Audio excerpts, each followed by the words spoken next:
Киргизами себя не называют. Заметки американца о казахах XIX века. Не киргизы, а казахи.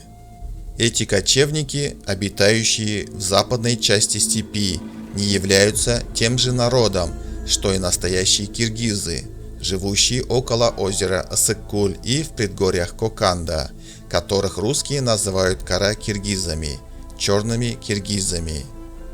Сами они себя киргизами не называют, это имя дали им русские, а известно лишь как казахи, так же как и русские казаки.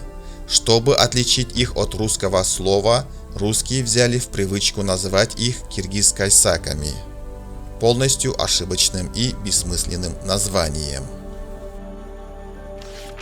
Происхождение казахов. Они происходят от нескольких тюркских племен и родов, которые во второй половине 15 века последовали за султанами Киреем и Жанибеком в их попытке уйти от тирании своих правителей в окрестностях озера Балхаш.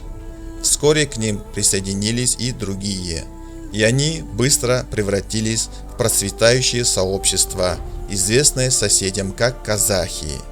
Ядро этого народа, несомненно, тюркское, и многие из их племен и родов носят те же названия, что и узбекские племена в Коканде и Бухаре. Кочевой быт казахов.